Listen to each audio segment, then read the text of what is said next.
Hello and God bless you.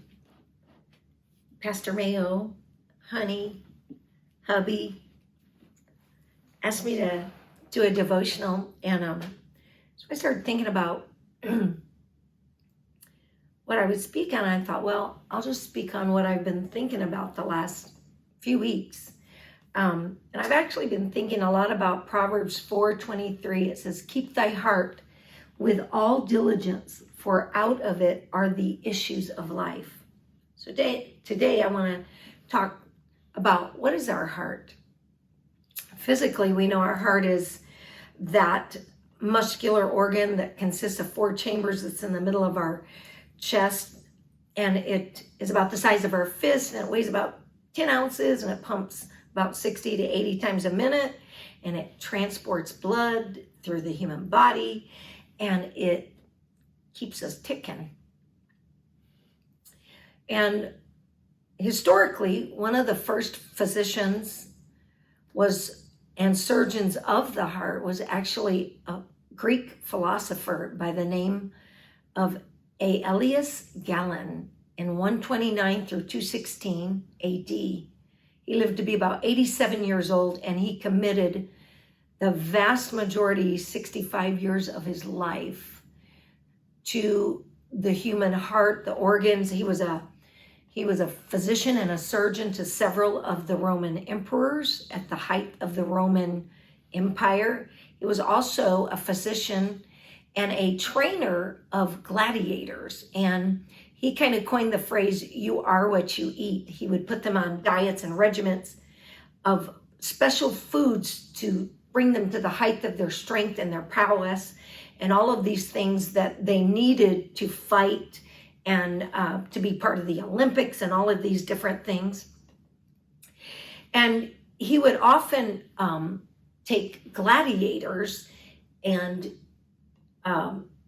when they were wounded in their fighting, spear, cage fight, all those different kind of fights, if they were fatally wounded, he would actually dissect parts of the human anatomy to figure out how things worked, how blood flowed, how your heart worked, how the different organs of your body work. We actually have some diagnoses even today in modern medicine that he actually discovered.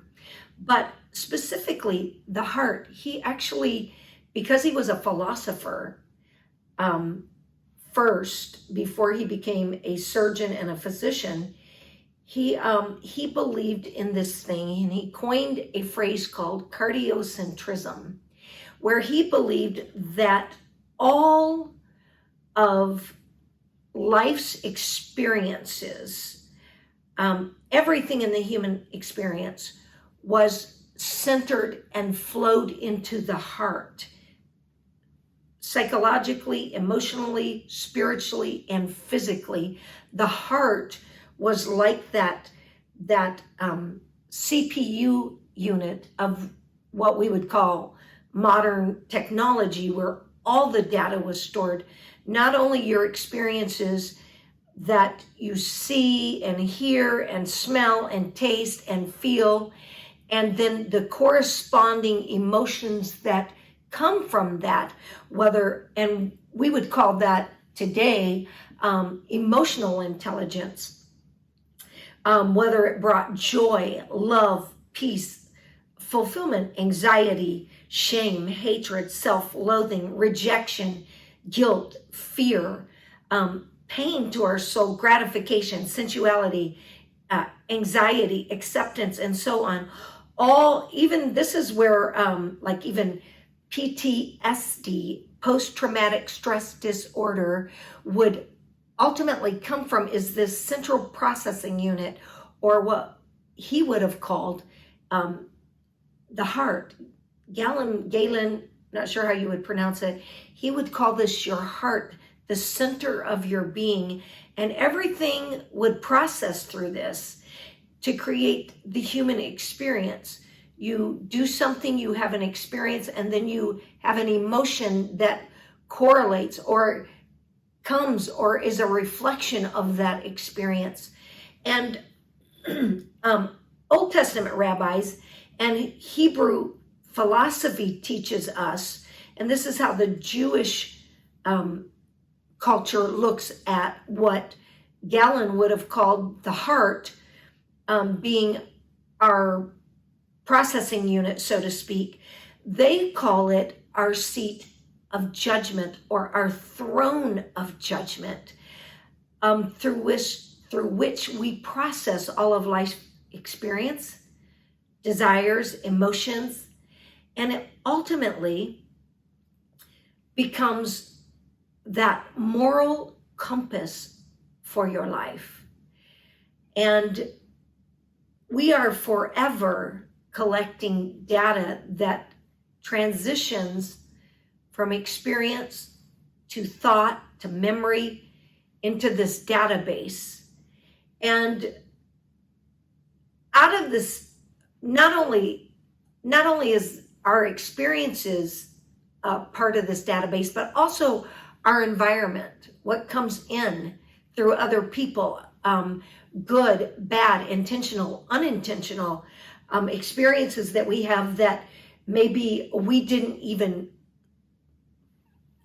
analytically, we didn't bring it all together. Maybe it was an accident, boom, and the trauma of that accident becomes part of who we are, maybe part of our reflex, or something in our life that happens that's traumatic, and it comes to us whether through education, relationships, all of these things, good and bad, intentional, unintentional, affirmative, abusive. It tumbles into the heart. Data in, data out. James chapter 3 verse 11 says, Pastor James called it our inner fountain. He said, doth a fountain send forth at the same place sweet water and bitter? So letting us know that even the Apostle James, Pastor James, said that our heart is part of this mechanism in us that corresponds from out to in and then back out. How do I guard my heart? How do I filter what comes into my heart so that, as Paul says in Corinthians, and we know, or the book of Romans, we know that all things work together for good to them that love God and are called according to his purpose. How do I guard my heart so that even when evil comes against me, I learn something good from evil, even if it's my own failure or it's something that comes to me from another person? How do I process this so that my heart stays intact and it doesn't become hacked, and my identity is not stolen, and that malware doesn't somehow I'm able to have a software that protects me, a firewall that I can guard my heart. Our heart is guarded by the word of God. David said, thy word have I hid in mine heart, that I might not sin against you, O God. Today it's my prayer that you'd pick up the word of God instead of picking up your iPhone first.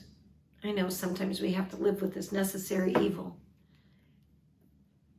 but that we would pick up the word of God, and instead of maybe speed reading through it so we can say, oh, I read the Bible today, we just pick it up and let it nurture us, guide our steps, and prepare us for what this day brings. Keep thy heart with all diligence, for out of it are the issues of life. God, today I pray that not only when I look into the mirror of your word and I see that man, I don't want to just walk away from what I see. I want to integrate the word of God into my heart, into every experience, every thought, so that my heart can stay guarded today. God bless you today as you hide his word in your heart and you guard your heart and you keep it.